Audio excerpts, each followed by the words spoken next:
السلام علیکم دوستوں، آج ہم بات کریں گے سلجوقی سلطنت کے عروج کے بارے میں۔ ان کا جد امجد اور مورث اعلیٰ کون تھا؟ دوستوں، سلجوقیوں کا مورث ایک شخص سلجوق بن یقاق تھا جو ترکستان کے خانِ اعظم کے یہاں ملازم تھا۔ یہ لوگ فطرتاً جنگجو تھے۔ اللہ تعالیٰ نے اس غیر مسلم خاندان کو اسلام کی بقا، سلطنت اسلامیہ کی سلامتی اور دین کے فروغ کی سعادت عطا کرنی تھی۔ اس کا سبب یوں بنا کہ سلجوق بن یقاق نے خانِ ترکستان کی ملازمت چھوڑ دی اور اپنے خاندان کے ساتھ بخارا چلا گیا، اور اس کا قبیلہ بھی اس کے ساتھ ہی ہجرت کر گیا، کیونکہ اس میں کچھ ایسے اوصاف تھے کہ قبیلہ اسے اپنا پیر و مرشد مانتا تھا۔ سلجوق اپنے اوصاف اور صلاحیتوں کو کسی بہتر اور عظیم مقصد کے لیے استعمال کرنا چاہتا تھا۔ وہ یقیناً کسی ایسے عقیدے اور ایسے مذہب کی تلاش میں تھا جو فطرت انسانی سے تعلق رکھتا ہو۔ بخارا میں وہ اسلام سے متعارف ہوا اور اسلام قبول کر لیا، اور اپنے خاندان اور قبیلوں کو اسلام کی بنیادی تعلیمات سے روشناس کرا کے کہا کہ وہ سب مسلمان ہو جائیں۔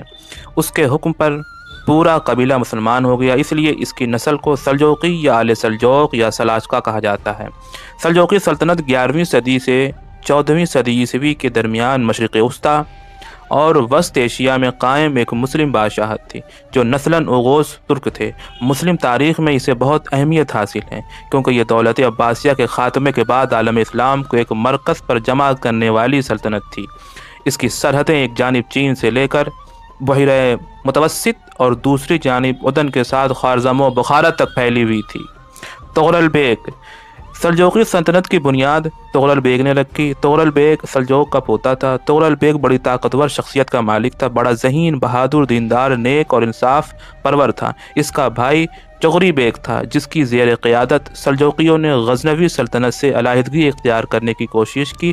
ابتدا میں سلجوقیوں کو محمود غزنوی کے ہاتھوں شکست ہوئی اور وہ خوارزم تک محدود ہو گئے، لیکن تغرل اور چغری بیگ کی زیر قیادت انہوں نے سن 1028 اور سن 1029 میں مرو اور نیشا پور پر قبضہ کر لیا۔ ان کے جانشینوں نے خراسان اور بلخ میں مزید علاقے فتح کیے اور سن 1037 میں غزنی پر حملہ کیا۔ سن 1039 میں جنگ دندانقان میں انہوں نے غزنوی سلطنت کے بادشاہ مسعود اول کو شکست دے دی اور مسعود سلطنت کے تمام مغربی حصے سلجوقیوں کے ہاتھوں گنوا بیٹھا، اور سن 1055 میں تغرل بیگ نے بنی بویہ کی شیعہ سلطنت سے بغداد چھین لیا، اور سن 1062 کو 70 سال کی عمر میں تغرل بیگ کا انتقال ہوا۔ اپنی وفات سے پہلے تغرل بیگ خراسان، ایران، عراق کے شمالی مشرقی علاقوں میں اپنے ہاتھوں سے سلجوقی اقتدار اور غلبے کا کام مکمل کر چکے تھے۔ اللہ پرسلان نے اپنے چچا تغرل بیگ کی وفات کے بعد اقتدار کی باغ دور سنبھالی۔ اگرچہ اقتدار کی خاطر ملک میں کچھ جھگڑے ہوئے، لیکن اللہ پرسلان نے ان تمام تنازعات پر بروقت قابو پا کر حالات کو اپنی گرفت میں لے لیا۔ اللہ پرسلان نے اپنے چچا تغرل بیگ کی طرح ایک نہایت مدبر، تجربہ کار لیڈر اور جرأت مند شخصیت کا مخلص فائدہ اٹھایا۔ اس نے ملکی سرحدوں کو وسیع کرنے کے لیے ایک نہایت ہی دانشمندانہ پالیسی اختیار کی۔ جو علاقے سلجوقی سلطنت کے زیر نگیں تھے، پہلے ان کے استحکام کو یقینی بنایا اور اس کے بعد بیرونی دنیا کی طرف پیش قدمی کی۔ سلطان اللہ پرسلان ہمیشہ جہاد فی سبیل اللہ اور اپنے پڑوسی مسیحی سلطنتوں میں اسلام کی اشاعت کے لیے بے قرار رہتا تھا۔ اس کی ہمیشہ سے یہ کوشش رہی کہ ارمن اور روم کے علاقے اسلامی مملکت میں شامل ہوں۔ دراصل وہ ایک مخلص مجاہد تھا، جس کی بدولت سلطان اللہ پرسلان کو شاندار کامیابیاں نصیب ہوئیں۔ اللہ پرسلان نے 1064 میں آرمینیا اور جارجیا کو اپنی سلطنت میں شامل کر لیا۔ مشہور مدبر نظام الملک طوسی کو اپنے باپ چغری بیگ کی سفارش پر وزیر سلطنت مقرر کر لیا۔ اس کے عہد میں سلجوقی سلطنت کی حدود بہت وسیع ہوئی۔ پہلے ہرات اور ماوراء النہر کو اپنی سلطنت میں شامل کیا، پھر فاطمی حکمران کو شکست دے کر مکہ مدینہ کو اپنی سلطنت میں شامل کیا۔ اس سے اسلامی دنیا میں سلجوقیوں کا اثر و اقتدار بڑھ گیا، اور 26 اگست سن 1071 کو بازنطینیوں نے حملہ کیا تو ملازکرت کے مقام پر ان کو عبرتناک شکست دی اور قیصر روم اور رومانوس چہارم کو گرفتار کر لیا۔ قیصر روم نے نہ صرف تاوان جنگ ادا کیا اور خراج دینے پر رضامند ہوا، بلکہ اپنی بیٹی کی شادی سلطان کے بیٹے سے کر دی اور آرمینیا اور جارجیا کے علاقے اس کو دے دیے۔ اسلام کا یہ جلیل القدر اور عظیم سپہ سالار ایک باغی کے ہاتھوں شہید ہوا۔ خوارزمی ترکوں کے خلاف ایک مہم میں قیدی بنا کر لائے گئے خوارزمی گورنر یوسف الخوارزمی کی تلوار سے لب ارسلان شدید زخمی ہوئے اور 4 دن بعد 25 نومبر 1072 کو محض 42 سال کی عمر میں آپ کا وصال ہوا۔ آپ مرو کے شہر میں اپنے والد چغری بیگ کے پہلو میں دفن ہوئے اور ملک شاہ کو اپنے پیچھے جانشین چھوڑا۔ لب ارسلان کے وصال کے بعد اس کا بیٹا ملک شاہ تخت نشین ہوا۔ آپ کے چچا جس کا نام غالباً کاولد بن جعفری تھا، جو کرمان کے سلجوقیوں کا حاکم تھا، اس نے آپ کی تخت نشینی کو قبول کرنے سے انکار کیا۔ ہمدان کے قریب چچا اور بھتیجے میں خون ریز معرکہ ہوا جس میں چچا کو شکست ہوئی۔ ملک شاہ نے سن 1073 میں سلطان شاہ بن لب ارسلان کو اس علاقے پر حاکم مقرر کیا۔ سلطان ملک شاہ کے دور میں سلجوق سلطنت کو بڑی وسعت نصیب ہوئی۔ سلطان ملک شاہ اور مشہور مدبر وزیر سلطنت نظام الملک طوسی کی زیر قیادت سلجوقی سلطنت اپنے عروج پر پہنچ گئی۔ یہ لائق اور بہادر باپ کا سچا جانشین تھا اور اوصاف میں اسی کے مشابہ تھا۔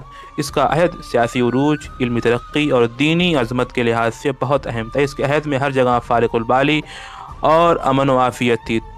تجارت اور صنعت کو فروغ حاصل تھا، راستے محفوظ تھے۔ اس کا عہد ہر اعتبار سے سنہرا دور کہلانے کا مستحق تھا۔ علمی ترقی، دینی عظمت، معاشی خوشحالی اور تمدنی عروج، کسی جگہ کمی نہ تھی۔ وہ بلا کا شجاع اور بہادر تھا اور جہاں رخ کیا وہاں کامیابی حاصل کی، ہر دشمن کو زیر کیا اور سلجوقی حکومت کو وسعت دی۔ مشرق میں اس کی سلطنت کی سرحدیں افغانستان تک، مغرب میں ایشیائے کوچک تک اور جنوب میں بلاد شام تک وسیع تھیں۔ اس کے عہد میں نہ صرف پورے دمشق کو سلجوقی حکومت میں شامل کر لیا گیا بلکہ ترکستان کو فتح کر کے خاقان چین سے بھی خراج وصول کیا گیا اور اسلامی جھنڈا ساحل شام تک لہرایا۔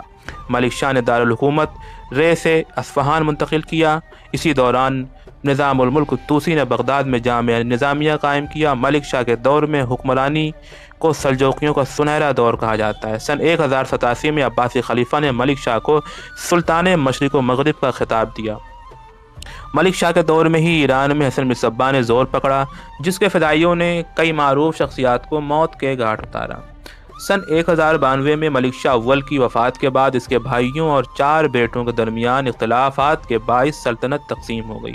اناطولیہ میں قیلج ارسلان اول ملک شاہ کا جانشین مقرر ہوا، جس نے سلطنت سلاجقہ روم کی بنیاد رکھی۔ شام میں اس کا بھائی تاج الدولہ توتش اول حکمران بنا اور اسی نے شام کی سلجوقی سلطنت کی بنیاد رکھی، جبکہ ایران میں اس کے بیٹے محمود اول نے بادشاہت قائم کی، جس کی اپنے 3 بھائیوں عراق میں برق یاروق، بغداد میں محمد تپار اور خراسان میں احمد سنجر سے تصادم ہوتا رہا۔ توتش اول کی وفات کے بعد اس کے بیٹوں رضوان اور دودق کو بالترتیب حلب اور دمشق وراثت میں ملا اور ان دونوں کی نا اتفاقی کے باعث شام کئی حصوں میں تقسیم ہو گیا، جن پر مختلف امراء کی حکومتیں تھیں۔ سلجوقیوں کے آپس کے اختلافات ہی سن 1096 میں پہلی صلیبی جنگ میں عیسائیوں کی فتح کا باعث بنے اور انہوں نے بیت المقدس کو فتح کر لیا۔